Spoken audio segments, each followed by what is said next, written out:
Adelante, Santos. Gracias. A ti. Bueno, buenos días a todos. Para quien no me conoce, yo soy Santos Garrido, soy el nuevo responsable de marketing y relaciones institucionales de PTEC. Y bueno, es un placer contar con vuestra presencia hoy en este espacio donde vamos a explorar una nueva temática de todas las que solemos abordar en todos nuestros eventos, jornadas y jornadas virtuales, como es este caso con este webinar. Antes de nada, quiero agradecer a todos los asistentes, así como a nuestra ponente y colaboradores que hayan hecho posible este evento. Y bueno, para quienes no nos conocen, que supongo que sean menos, PTEC es la plataforma tecnológica de la construcción, un espacio, como sabéis, de referencia para la innovación, el desarrollo tecnológico y la colaboración dentro de nuestro sector. Y nuestro objetivo es impulsar la transformación del sector, pues bueno, pues a través de la digitalización, la sostenibilidad y la mejora de los procesos constructivos. Y para ello, pues realizamos este tipo de acciones, en este caso divulgativa. Y bueno, vamos pasando ya al tema. En este webinar titulado Cobrar por energía por CAES, contamos con un ponente de primer nivel como es María Cubillo, que es socia gerente de Sin CO2, una consultora energética que prestan servicios integrales encaminados a fomentar la eficiencia energética, la sostenibilidad y la responsabilidad social, reduciendo las emisiones contaminantes y optimizando el resultado económico. A continuación le daremos turno a María para que comience su presentación. Recordaros únicamente que este webinar va a ser grabado, ¿vale? Con lo cual en un futuro cercano podrá estar a vuestra disposición para que podáis volver a escucharlo y que al final de la intervención de María podréis realizar preguntas, si bien yo os animo a que durante su intervención vayáis ya escribiendo esas preguntas en el chat de esta plataforma, de Teams. Así que nada, María, cuando tú quieras, deseando estoy de escucharte igual seguro que todos nuestros asistentes. Muchas gracias. Muchas gracias, Santos, encantada. Y lo primero, pedir disculpas por esta voz de camionero que tengo, que bueno, pues es un pequeño resfriado. Espero que no tengamos mucha tos y que podamos dar la formación sin, bueno, el webinar sin problemas. Yo, apoyando lo que ha comentado Santos, sí que os pediría, os agradecería que ya que somos pocos, que aprovechemos y por favor me interrumpáis cuando queráis, me preguntéis lo que necesitéis.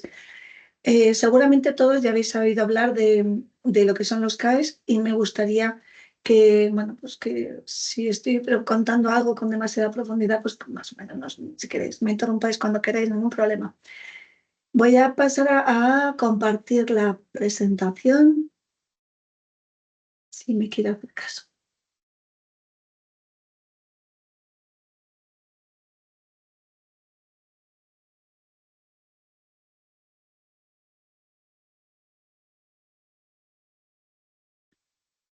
Bueno, creo que estoy compartiendo y espero que se vea bien. Si no, por favor, me corregís.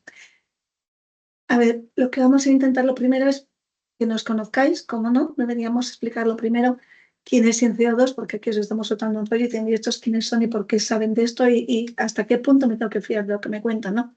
Sin CO2 nace en 2007, llevamos ya 18 años en febrero del 2007, llevamos ya 18 años en el mercado y no nos hemos alejado nunca de lo que es el objeto, los valores y la misión fundamental de aquello en lo que creíamos desde el principio, que es apoyar el desarrollo, la gestión y la promoción del ahorro y la eficiencia energética.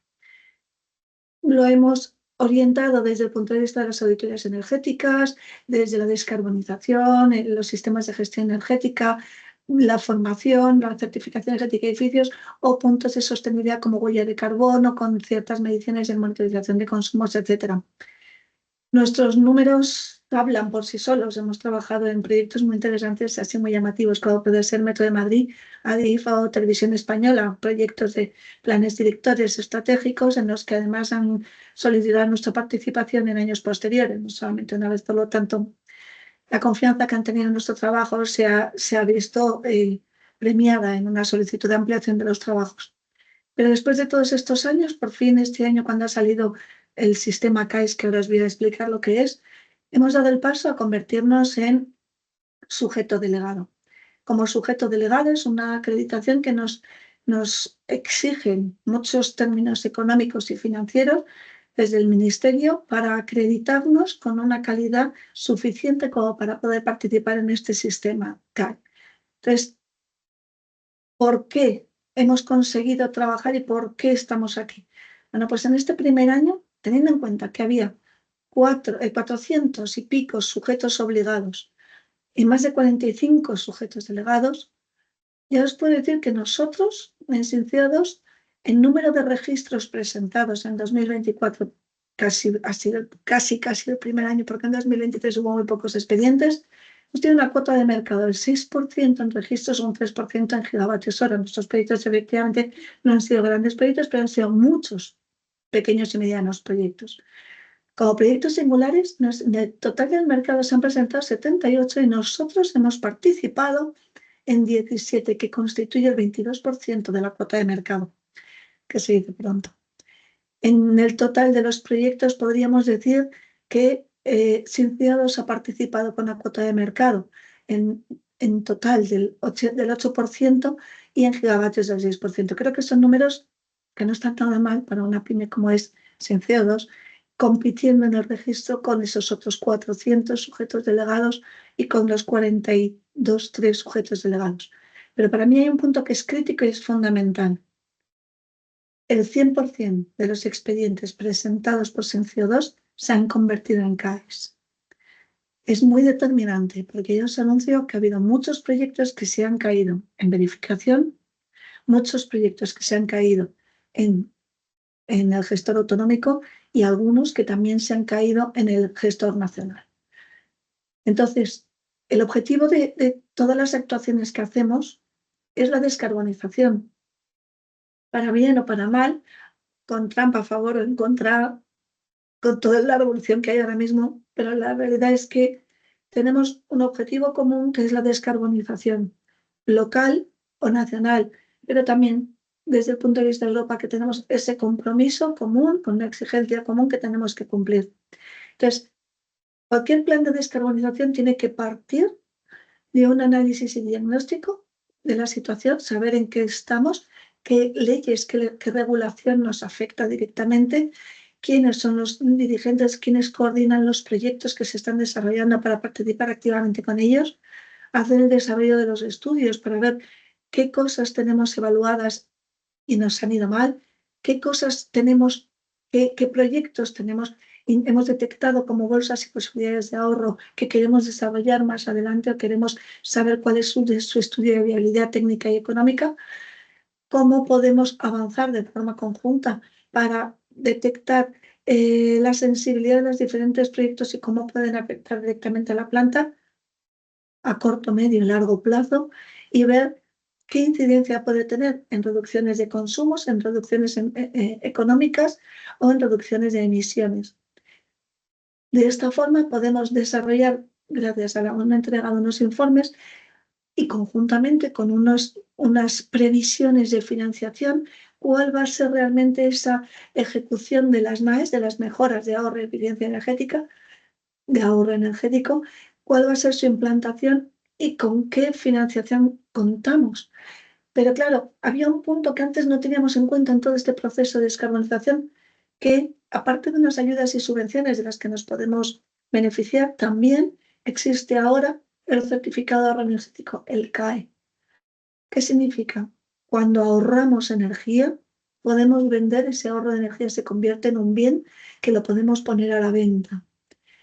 Una vez vendido, percibimos un dinero directo que tardamos menos de 6 meses en recibir y que se convierte en una ayuda a esa inversión, a esa implantación de la mejora.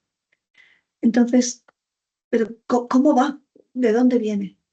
Es un sistema que está basado en incentivos para la eficiencia energética y que realmente se llama un CAE a el ahorro energético conseguido de 1 kilovatio hora en un año. Pero no solamente de verdad que ahorras, de verdad que yo he ahorrado, no. Está certificado, va a suponer un proceso de extracción de datos, de obtención de evidencias para poderlo presentar. Hasta que no está certificado por el Ministerio no tendría validez. Pero una vez que ya está certificado y que ya ese ahorro energético se convierte en certificado de ahorro energético, tiene un valor económico en el mercado. y eso nos permite monetizarlo. Entonces, ¿qué actuaciones serían elegibles? En realidad, la teoría es que cualquier actuación que suponga una reducción en el consumo de energía final podría estar convertida en CAEs.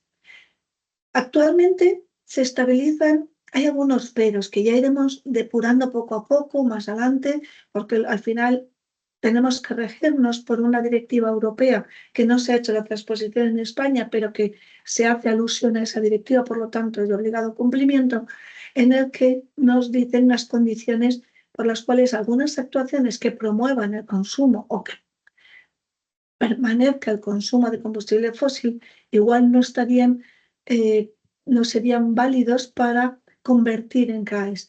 Pero lo que ha hecho el Ministerio es que efectivamente el ahorro no se puede medir y a veces no es sencillo calcularlo. Hay una serie de procedimientos, luego os mostraré algunas normas o procedimientos que se han validado, que son los que nos ayudan a hacer este cálculo. Entonces, ¿qué ha hecho el Ministerio? Para mí una idea muy buena y además copia de Francia. Como sabéis, en Francia este sistema lleva más de 10 años en funcionamiento con un éxito bastante bueno. ¿Por qué digo bastante y no fantástico? Porque dentro de los fallos que tuvieron fue que se produjo un enorme fraude. Por eso, en España, cuando lo hemos traído, se ha depurado poniendo algunas figuras entre medias para que el registro no dependa únicamente de la administración pública, que eso ralentizaría mucho el proceso, sino que introduce un agente que es un verificador externo para reducir también el fraude. Pero también estas actuaciones estandarizadas, en Francia creo recordar que se ha comentado que había 700 fichas ya. En España actualmente hay 114 fichas o actuaciones estandarizadas. Se publicaron en un catálogo y son actuaciones fácilmente replicables, en la que se define exactamente a quién le atañe, quién lo puede aplicar, con qué condiciones, cuál es la metodología de cálculo, qué fórmula se va a utilizar, qué documentación necesitamos justificativa, y todo esto viene perfectamente definido en las fichas. Luego veremos algún modelo. Y aquello que no esté contemplado en las fichas, pero que sea susceptible de CAEs, también se puede hacer por un procedimiento que se llama actuaciones singulares. Singulares, todo aquello que no cumple las exigencias que tienen las fichas. Entonces, las actuaciones singulares tienen alguna dificultad mayor, obviamente, porque hay que utilizar diferentes métodos de cálculo y en algunos de ellos la fórmula para calcular el ahorro no existe. Hay que montarla, hay que investigarla, hay que definirla, hay que hacer eso que ahora está tan de moda, de analítica de datos o de gestión de Big Data, que suena mucho mejor. Entonces, con esto hacemos un tendencial en el que evaluamos cuál es el comportamiento para definir cuál sería la fórmula de cálculo. Entonces, pero eso vamos a hablarlo más adelante. Ahora vamos a entender bien cómo es el sistema CAEs. Pues es un mercado. Entonces hay una oferta y una demanda. La oferta la constituyen todas las empresas que ahorran energía. Empresas, instituciones o personas.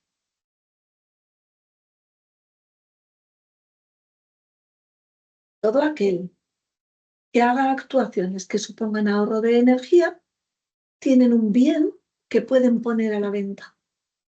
Por otro lado, la demanda. La demanda es que hay en torno a 400 y pico sujetos obligados, que son aquellas entidades que, según el Sistema Nacional de Obligaciones de Eficiencia Energética, el SNOE, sale todos los años un listado de empresas que están obligadas a aportar un dinero proporcional a su volumen de ventas energéticas.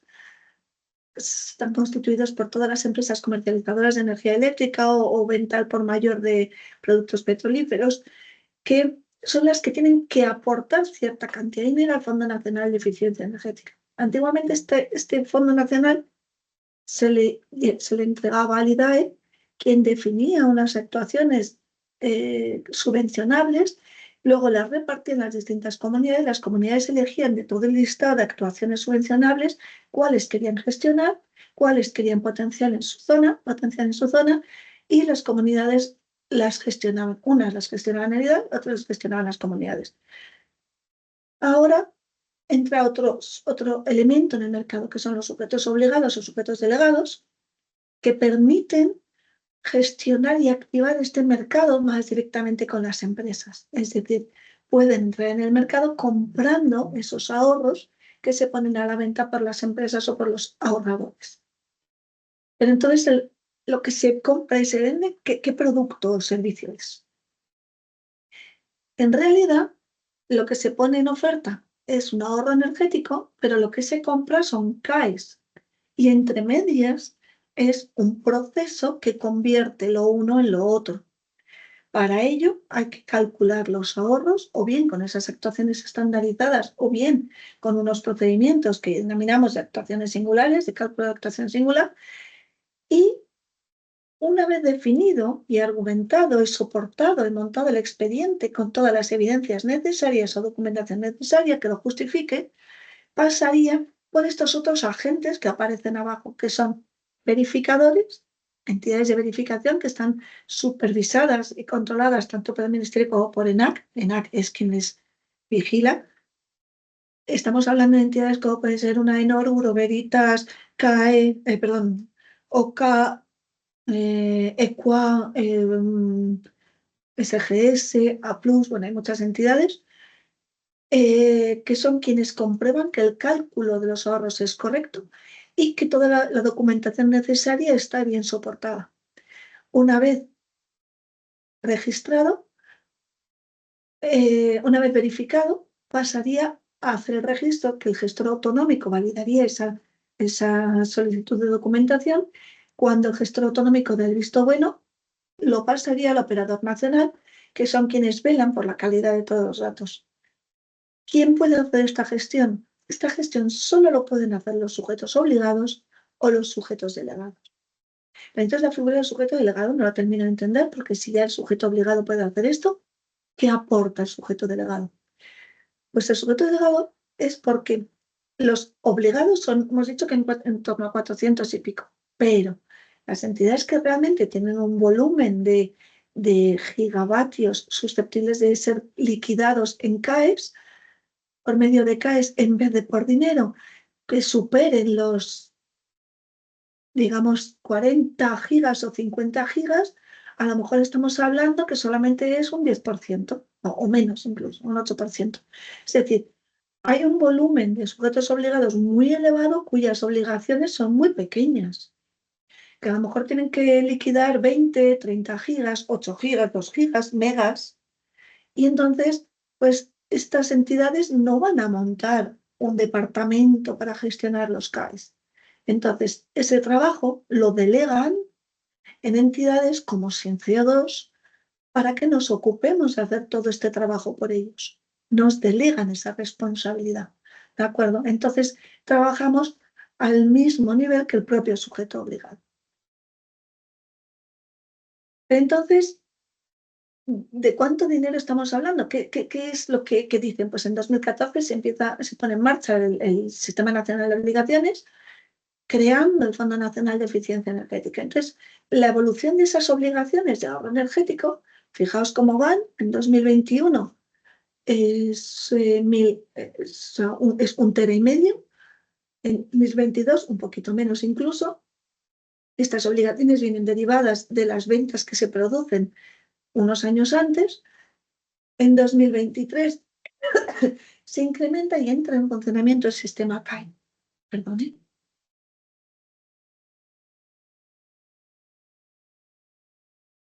Entonces, a partir del 2023 lo que se dice es: las obligaciones de ahorro son de 2.374 gigavatios hora, pero puedes aportar hasta 950 en vez de en dinero, en CAEs.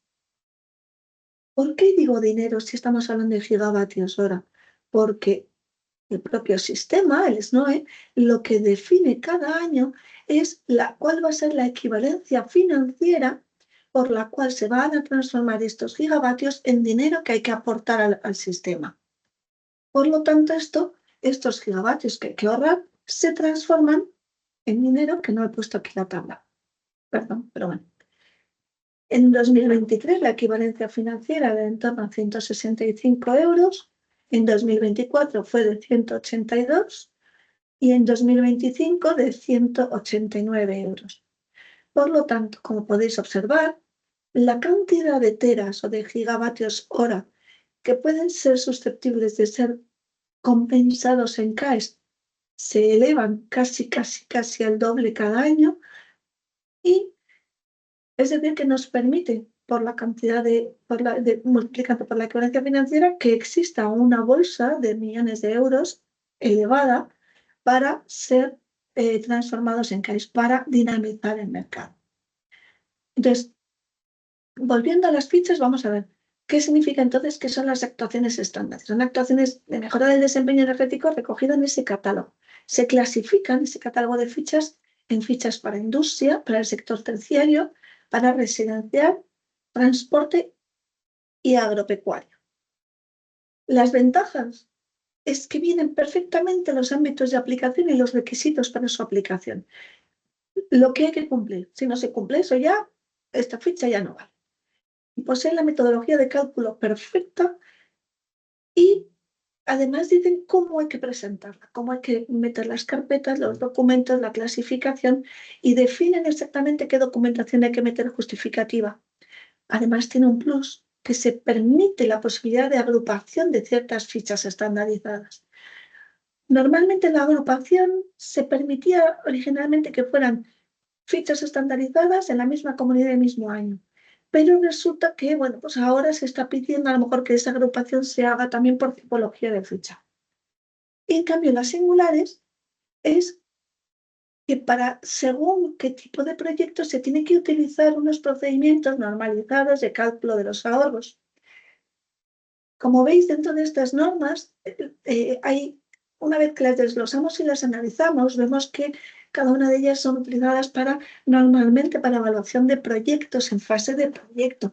En cambio, el Protocolo Internacional de Media Verificación tiene 4 alternativas, es más flexible, permite la utilización, el cálculo de los ahorros sobre proyectos ya instalados, ya desarrollados con una mejora. Entonces, es el sistema que se está utilizando con más frecuencia, que la administración está aceptando más fácilmente. Por lo tanto, entendemos, perdón.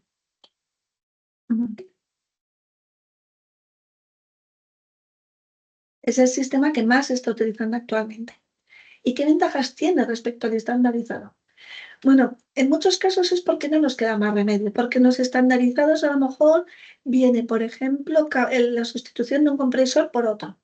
Pero a veces queremos cambiar 2 compresores por 1, o a veces queremos cambiar un compresor por 2. Eso, por ejemplo, no nos valdría, no cumple con los requisitos que exige la ficha. Por lo tanto, tendríamos que ir a un proyecto singular. O sea que en muchos casos es porque no nos queda más remedio, porque no hay un sistema estandarizado que nos permita valorar el ahorro energético derivado de la actuación que queremos realizar. Por otro lado, es porque, por ejemplo, si hacemos una actuación que es muchas actuaciones sobre un mismo sistema, uy, se me está quedando sin batería, perdón.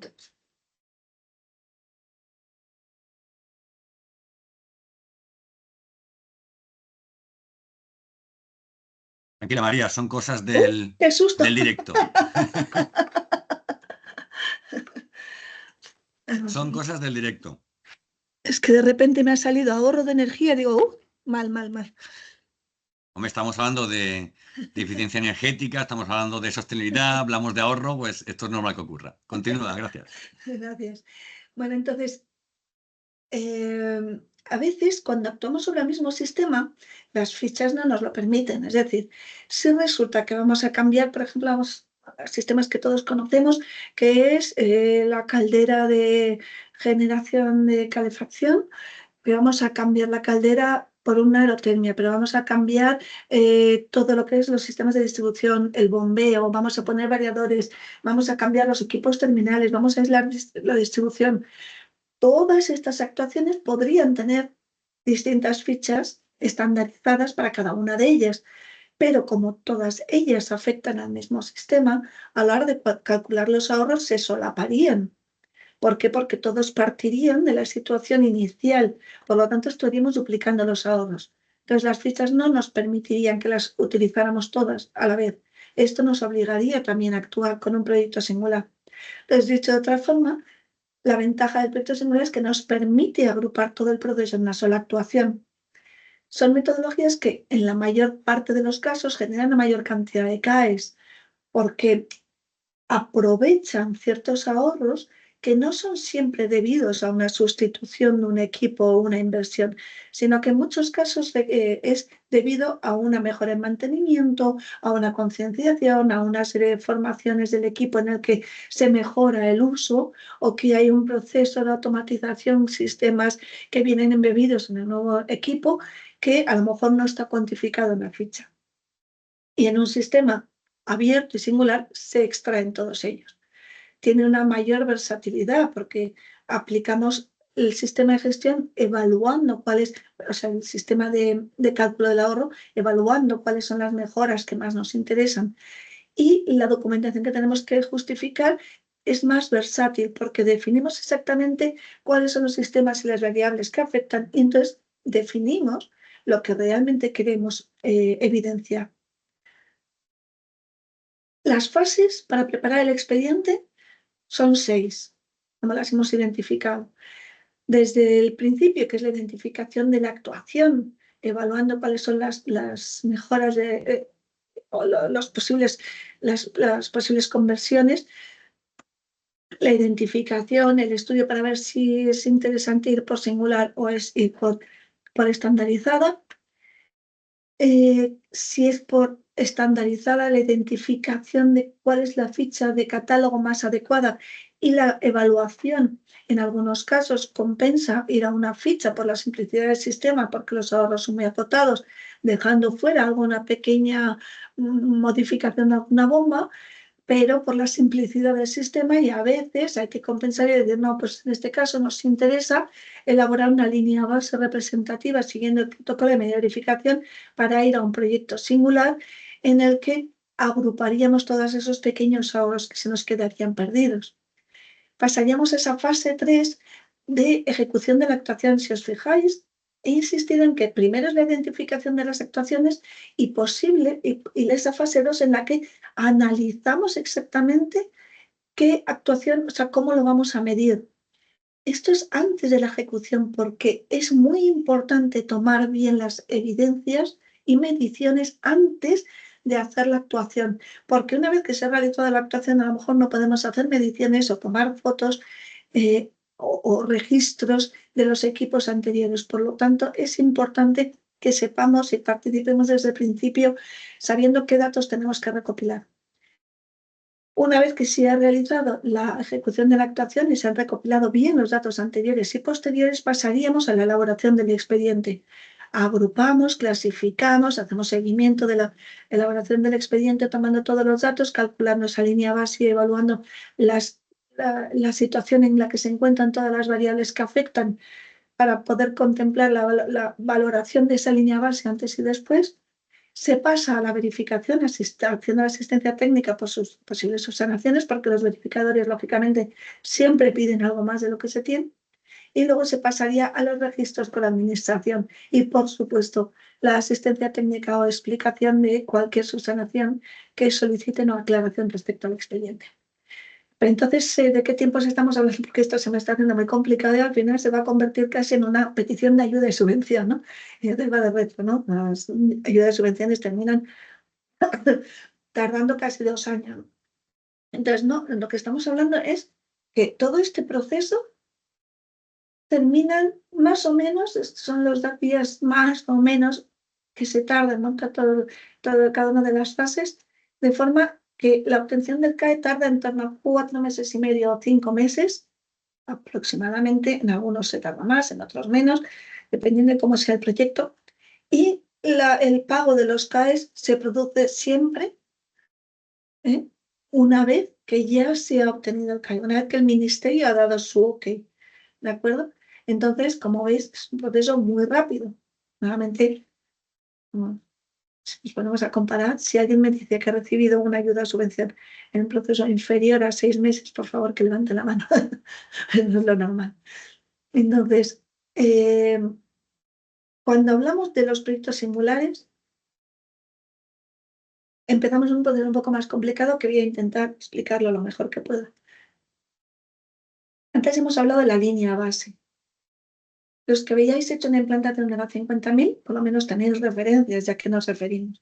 Lo que pasa es que en la 50.000, basado en la ISO 50.015, sí que se permite contemplar la evaluación de una línea base en base a la evolución de unos KPIs específicos.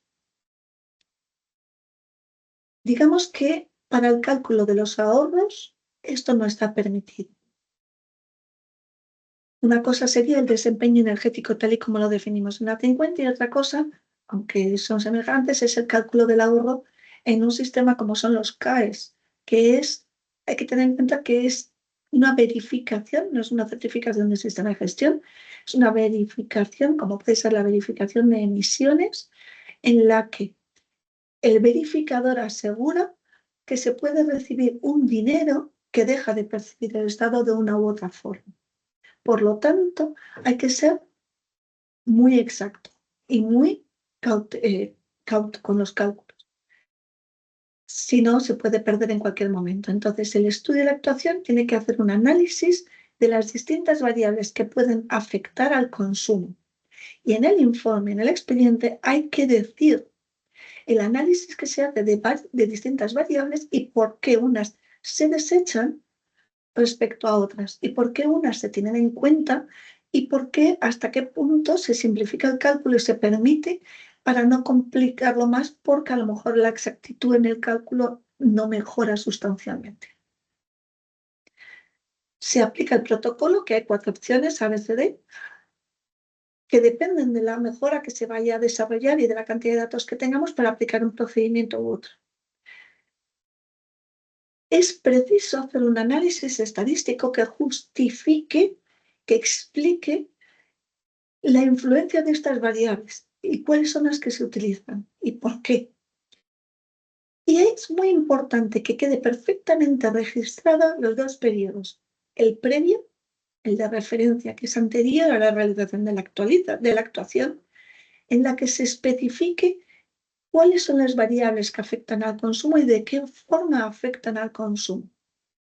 Y cuáles esas diferencias, como veis en las 2 líneas que se representan en el periodo de referencia, ¿por qué hay esa diferencia en algunos puntos? ¿Debido a qué? ¿Qué lo justifica? Y hay que tener claro, identificado cuáles son las variables estáticas que no afectarían en teoría al consumo, porque no son variables, son estáticas, por si acaso en un futuro cambiaran y hubiese que hacer algún ajuste.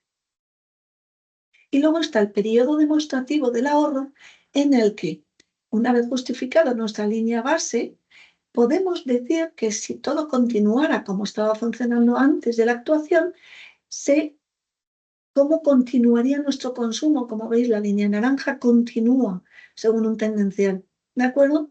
Y en cambio, la línea azul sería el consumo, en este caso de gas, del sistema una vez realizada la actuación. La diferencia en el periodo demostrativo de ahorro entre esas 2 líneas, la integral entre ellas, sería lo que se contempla como el ahorro energético en ese periodo demostrativo. El periodo demostrativo también hay que justificar por qué tomamos un periodo demostrativo de 3 o 4 meses, porque es suficiente para nuestra instalación. ¿De acuerdo? No se puede decir que este es el periodo demostrativo de 3 días, de un mes, una semana, sin explicar por qué consideramos que es suficiente y por qué podemos extrapolarlo al resto del año. ¿De acuerdo? Entonces, la metodología de cálculo del proyecto singular no es fácil y conlleva muchos riesgos. Puede haber una gran imprecisión en la elaboración del cálculo del ahorro, lo cual nos llevaría a una no verificación por parte de la entidad de verificación. Podemos encontrarnos con falta de conocimiento de la documentación requerida. Por lo tanto, en caso de que el verificador diga que el procedimiento de cálculo pueda ser suficientemente válido, a lo mejor no le parece suficientemente justificadas las evidencias presentadas porque la documentación sea inexacta. Y un tercer riesgo importante es que la entidad que realice el cálculo tenga poca experiencia en la defensa de la metodología frente al verificador y al gestor autónomo. Porque hay que tener conocimientos estadísticos suficientes para poder explicar en qué se ha basado. Cuanto mejor esté explicado en el expediente, mejor. Pero sobre todo que cuando los distintos agentes soliciten alguna aclaración, que se tenga suficiente experiencia para aclararlo. Si no es así, el problema es que el expediente se pierde. Nos hemos encontrado muchos casos que el gestor nacional lo ha tirado por falta de consistencia o que el gestor autonómico ha solicitado una ampliación en la medición. En algunos casos han sido posible y en otros no. Pero también nos hemos encontrado, en verificación se han caído muchos proyectos, pero como tenían posibilidad de subsanación, tienen posibilidad de subsanación una vez. Dos rechazos por parte de la entidad de verificación y el expediente se pierde. Y además, una vez que se ha aceptado el presupuesto de una entidad de verificación, no se puede cambiar de verificadora. Por lo tanto, se pierde el expediente. Sí que nos hemos encontrado casos en los que una consultora había presentado, un sujeto delegado u obligado había presentado al verificador solicitando unos ahorros, vamos a decir, de 100. La verificadora le pasó un listado de no conformidades o de observaciones de irregularidades o inexactitudes importantes con riesgo de perder el expediente. El sujeto obligado en esta ocasión quitó a esa consultora, le dio tiempo a contratar a otra para que elaborara desde cero todo el expediente con el riesgo que conlleva el cambio de consultora porque puede tener miedo a que no le salga bien y solo tiene una oportunidad más para presentar el expediente. En este caso, nosotros fuimos la entidad seleccionada a posteriori, donde habían dicho 100, nosotros detectamos 80, pero esos 80 la verificadora lo argumentamos bien, la verificadora dio el ok, la comunidad también y el ministerio también. Y al final se salvó el expediente, pero con un 80 y no con 100 de ahora. He puesto unos números lógicamente falsos, pero para que no se identifique con ningún proyecto. Entonces, hay riesgos que hay que tener cuidado porque puede perderse. Entonces, ya he mencionado antes cuándo es interesante, o sea que a veces es interesante ir a una actuación singular y a veces a una estandarizada, tal y como he comentado, efectivamente, en la estándar casi el 99% de posibilidades de que el proyecto vaya a éxito, sin problemas, y en la singular existe un riesgo elevado de que el proceso, el cálculo, haga que se pierda o que no se aprovechen todos los ahorros que se puedan conseguir. Entonces, en la medida de lo posible, pues todos intentaremos ir a esas estandarizadas, a unas sabiendas de que con el proyecto singular podemos conseguir mayores ahorros. Entonces, vamos a ver qué es lo que nos llevaría. Pues efectivamente, como estábamos comentando en la ficha anterior, cuando hay interacciones o solapamientos, que lo hemos mencionado antes, sí que tendremos que ir sí o sí al proyecto singular. Si son independientes, podemos hacer renunciar a alguna de las actuaciones para promocionar o hacer que la que tenga mayor ahorro salga adelante con una singular. Perdón, con una estandarizada. Ejemplos. Sustituimos una bomba de calor e iluminación. Son dos fichas independientes, no hay interacciones entre ellas, pues sí, efectivamente podemos presentar dos fichas completamente independientes y no hay ningún problema entre ellos. Si lo que queremos es una bomba de calor y frío industrial, también son independientes porque es frío industrial, no afecta realmente a la climatización como tal, entonces sí que son actuaciones independientes y que se pueden presentar las dos fichas de forma independiente y con mayor seguridad. Pero en cambio, si lo que queremos es la sustitución de refrigerante y una reforma en el frío industrial, pues estas actuarían sobre el mismo sistema, hay interactuación entre ellos, por lo tanto no podrían ser dos fichas que se presentaran de forma independiente y tendríamos que ir a una actuación singular donde las pudiéramos agrupar. Yo creo que esto quedaría suficientemente claro. Os hemos presentado aquí algunos ejemplos y ponemos un valor de 100 euros por megavatio. El precio, el mercado es nuevo, los precios hay muchas variaciones, pero por regla general lo que hay que decir es que el mayor escollo o coste que tenemos en todo este proceso es, por supuesto, el coste de la verificación y el montar el expediente.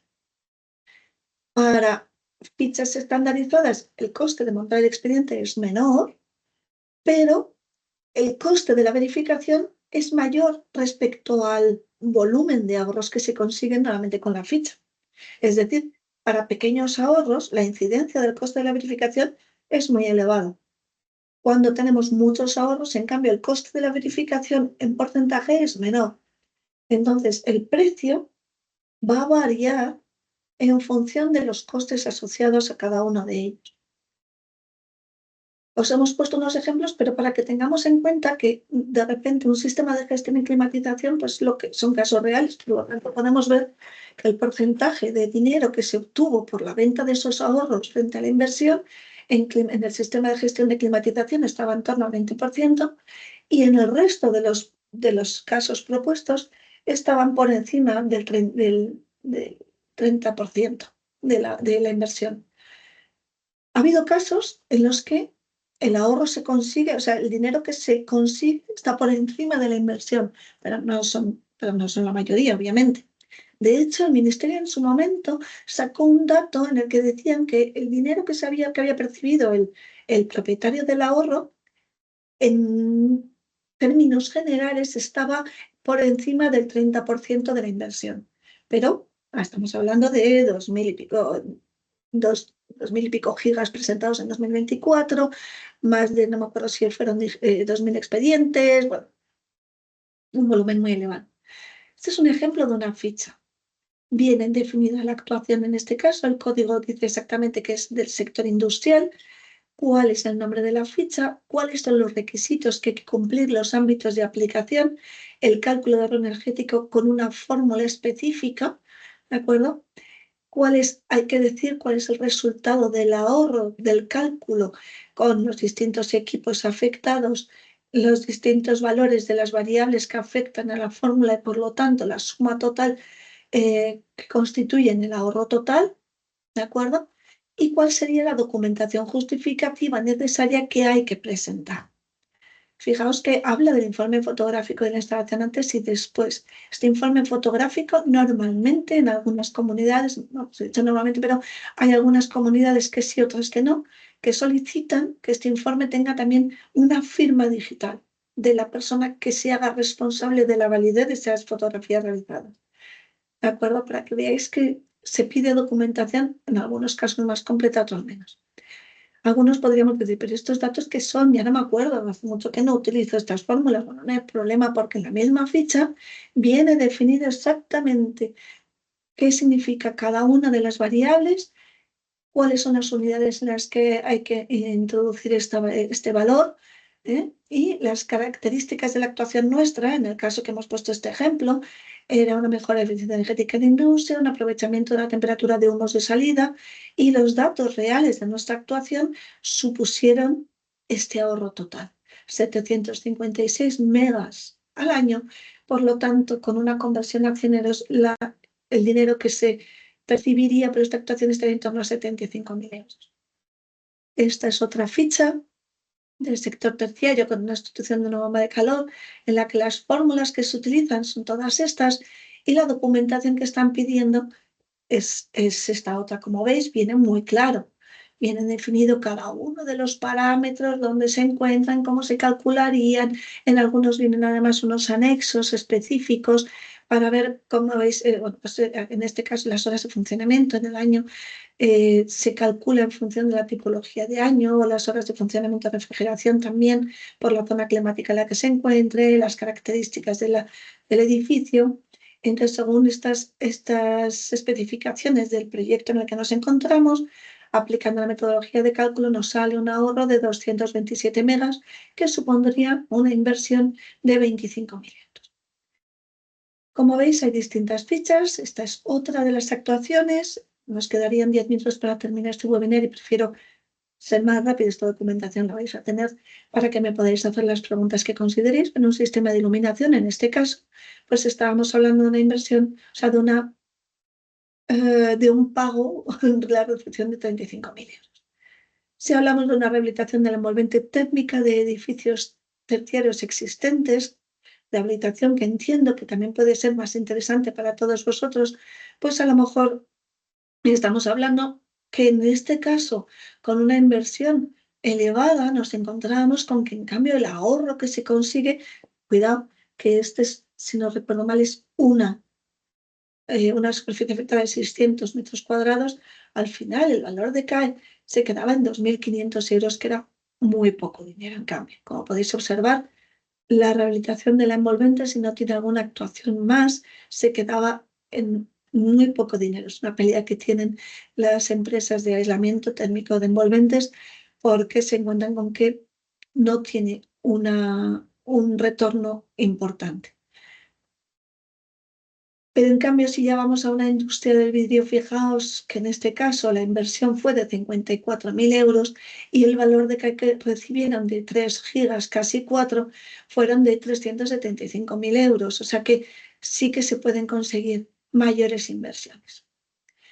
En el año 2023 se registró, además, nosotros participamos en el proyecto del Teatro Real, puesto que habíamos trabajado, llevamos mucho tiempo trabajando con ellos porque desde Cienciados hacemos certificación energética de edificios, evaluaciones para certificaciones LEED y BREEAM, hacemos monitorización de consumos, implantación de sistemas de gestión ISO 50000 y las auditorías energéticas y asesoramiento en todos estos procesos que estuvimos haciendo con todo el seguimiento de las actuaciones que se hicieron al Teatro Real.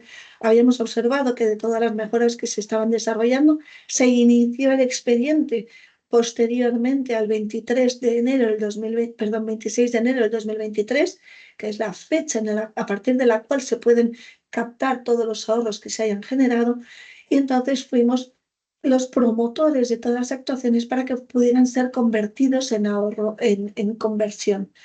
La inversión fue muy elevada y los ahorros que se consiguieron en este sistema fueron menores porque muchas de esas actuaciones fueron consideradas como labores de mantenimiento que no tenían repercusión o no se podían contemplar en CAES. Además, habían recibido algunas ayudas, por lo tanto, no se podía cuantificar todo el ahorro energético. Y por último, como colofón y resultado, resumen de todo este webinar, lo que sí que queríamos decir es que una oficina técnica buena es necesaria para acompañar en todo este procedimiento. No solo por las necesidades de la oficina técnica, que se contemple, que se evalúe, que se detecten oportunidades de ahorro que puedan pasar desapercibidas por otros sistemas, sino porque además esta oficina técnica, como es en CO2, somos sujetos delegados, por lo tanto, somos nosotros los que os pagaríamos directamente vuestros ahorros energéticos en CO2. El año pasado hizo un desembolso de más de 2 millones de euros a distintos clientes suyos, pagándole todos esos ahorros que se habían captado, y el pago es directo, es una gestión muy rápida, por lo tanto, no tiene que haber intermediarios, no es necesario. Nuestro conocimiento del sector nos permite poner en contacto oferta y demanda con las mejores condiciones. Detectamos distintas oportunidades de ahorro energético para optimizar. Tenemos capacidad para realizar los distintos estudios de cálculo de ahorros, para poder extraer la información por medio de medición, monitorización, certificación energética de edificios, documentación que se exige para dar soporte a todos estos expedientes. Podríamos realizarla sin problema porque llevamos 18 años de experiencia en temas de ahorro y eficiencia energética. Tenemos mucha experiencia, como os hemos demostrado al principio, en la definición y aplicación de las fichas del catálogo, por supuesto en los proyectos singulares, en la gestión documental. Tenemos la experiencia en contratar y acompañar en la verificación, porque como sujetos delegados podemos participar y podemos contratar directamente a los verificadores, y hacemos toda la tramitación y registro. No solo esto, sino que además CO2 lleva 18 años en el mercado con una continuidad, siendo la oficina técnica de confianza de muchos clientes. Gracias a ello y a la confianza que nos han dado nuestros clientes hemos podido ir creciendo y somos realmente el sujeto delegado de confianza para muchos de ellos. Por mi parte, nada más. Muchas gracias. Voy a dejar de compartir para que podáis ver la cara y que nos queden estos 5 minutos para cualquier duda que nos podáis hacer, que tengáis, que queráis consultar. Sí, Por favor. una consulta. Bueno, felicidades por tu exposición, ¿vale? Ha sido bastante inspiradora. Nos hacen varias preguntas. La primera nos lo hacía Antonio Ángel Ramírez, que nos preguntaba qué es la 50, ¿vale? Y nos vuelve a preguntar, Ay, sí, perdón. como segunda pregunta nos dice cuál es el coste de la certificación. ¿Vais a éxito? ¿Cuál es el impacto, el importe que te pagan por cada megavatio año ahorrado? 100 euros megavatio a 110 megavatios al año. Nos pregunta a partir de ahorro compensa pagar a una certificadora. Los incentivos CAES se minoran por la obtención de subvenciones al proyecto. Es una gran pregunta, ¿vale? Entonces, si Sí, quieres, ya veo, ya veo. ahí ha abierto un melón, Antonio Ángel. Muy bien, vamos por partes. A ver, ¿qué es la 50? Perdón. La 50.001 es un sistema de gestión energética. Es un sistema de gestión energética que es, o sea, es un sistema de gestión parecido a la 9.000 y a la 14.000. Lo que pasa es que en vez de gestionar calidad o medio ambiente, lo que gestiona es energía. Entonces, bueno, es una norma que la mayoría de las empresas que tienen altos consumos la tienen implantada porque la ventaja es que ayuda a detectar oportunidades de mejora que hacen que se mejore la industria, se optimicen los procesos, se reduzcan los consumos energéticos. Entonces, bueno, pues es una... Perdón, porque yo he dado por sentado que estábamos familiarizados y, bueno, pues no me he dado cuenta que era más de mi sector. Los costes de la certificación.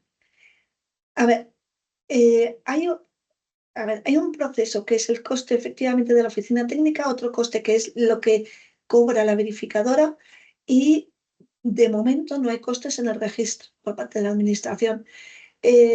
Nosotros y todos los sujetos delegados vamos a éxito. Es decir, antes os he mostrado algunos ejemplos, entonces cuando yo compro los ahorros a una entidad, ya estoy evaluando cuáles son los costes que voy a tener yo. ¿De acuerdo? Entonces, ¿cuál es el importe que te pagan? Que me pagan a mí, no que os pagamos a vosotros, ¿verdad? Por cada megavatio hora ahorrado al año.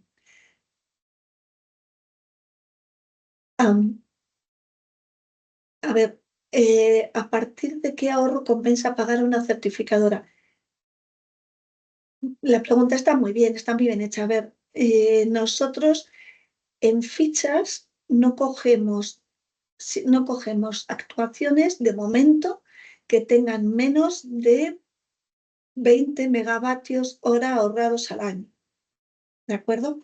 En principio, la mayoría que cogemos y en algunas comunidades mínimo 30 megavatios hora ahorrados al año. Depende de la actuación y depende con qué clientes estemos trabajando. ¿Vale? Digamos que en Madrid, Barcelona, en algunas comunidades en las que tenemos mayor volumen es más fácil, pero en una ciudad de Melilla o La Rioja, como la cantidad mínima que se puede registrar son 30 megavatios hora al año, pues entonces nos podemos encontrar con que se nos queden colgados, que no pasaría. Luego hablamos los distintos sujetos delegados, intercambiamos para poder hacer los registros y agruparlos, pero para proyectos singulares, normalmente por encima, para fichas hemos dicho que es por encima de 20 o 30 megavatios hora al año, y para singulares lo mínimo que estamos gestionando son en torno a 400 megavatios hora. No sé si con esto te puedo aclarar. Los precios sí que os he dado una horquilla. El año pasado, dicho por el Ministerio, los registros que se produjeron en el Ministerio decían que la horquilla de precios de venta estuvieron entre 90 y 135, 140, creo que dijeron. Hay que tener en cuenta que es lo que os decía. Hay proyectos que un solo proyecto tenía en torno a, espero que recuerde, 180 gigas, creo que dijeron, el más grande que hubo. Luego había otros de 120 o de 60 gigas, ¿vale? Entonces, en estos casos, el coste de la verificación es muy inferior en porcentaje con el ahorro conseguido, y entonces se consiguieron precios muy elevados. ¿De acuerdo? No sé si Antonio Ángel, si te he respondido o no. Espero que sí. María, se me ha cortado unos segundos. No sé si has contestado a otra pregunta interesante que hacía, y es si los incentivos CAES No se lo he visto. minoran por la obtención de subvenciones al proyecto. De otro tipo de subvenciones, ¿no? Vale, a ver, los CAES son compatibles con cualquier otra ayuda o subvención mientras no provengan del mismo Fondo Nacional de Eficiencia Energética. Es decir, las ayudas que vienen de Europa, como los Next Generation y demás, sí que serían compatibles. Pero hay actuaciones, como decía antes, hay actuaciones que el dinero que iban a percibir por CAES iba a superar la inversión recibida. En este caso, la inversión realizada. En este caso, no por los CAES, sino por la ley de subvenciones, si tú has accedido a una subvención, nunca puedes percibir más dinero que el que hayas invertido. Entonces, por la ley de subvenciones, no podrías recibir, o sea, la cantidad que te aporten los CAES tiene que tener como top el 100% de la inversión. Solo en aquellos casos que has aceptado ya y has recibido una subvención o una ayuda. No sé si me he explicado bien. Vamos a poner un ejemplo. Yo hago una inversión de 100 y solicito una ayuda que me da el 40%. Pero en esa ayuda pone que por la cantidad de mínimos, no me acuerdo muy bien cómo es, no se puede percibir más del 100% de la inversión, más del 80% de la inversión. Eso lo pone como condicionante para haber recibido esa ayuda, la ayuda recibida. Entonces, si la cantidad de CAES, el dinero que me dan, cubriera, hemos dicho el 30%, ¿no? Pues cubriera ese 70% o incluso el 80%, nunca me podrían dar el 80%. Tendría que cubrir la cantidad máxima que ha marcado la subvención a la que he accedido. ¿Vale? Hay entidades que, como podrían percibir mucho más dinero accediendo a los CAES que a las subvenciones, han renunciado a la subvención que les habían otorgado para poder recibir una mayor cantidad por CAES. Y hay varias. Pero una vez que ya has recibido el dinero, no puedes renunciar a él. Estupendo. A ver, voy a detenemos primer plano. Vale, perfecto. Bueno, pues María, a ver un segundito que me ponga ya aquí y vamos ya despidiendo un poquito el tema. Bueno, María, muchísimas gracias. Ha sido muy interesante. Rentabilidad, eficiencia, sostenibilidad, 3 conceptos que deben estar presentes a diario, a fuego, en cualquier empresa de nuestro sector, ¿verdad? Gracias por darnos luz en este sentido. Ha sido muy interesante tu presentación. Seguramente, María, has abierto un melón para muchos profesionales que hayan asistido o puedan ver en un futuro tu exposición, ¿vale? Nos están diciendo por aquí, por el chat, que efectivamente hay otro asistente que les ha parecido muy interesante.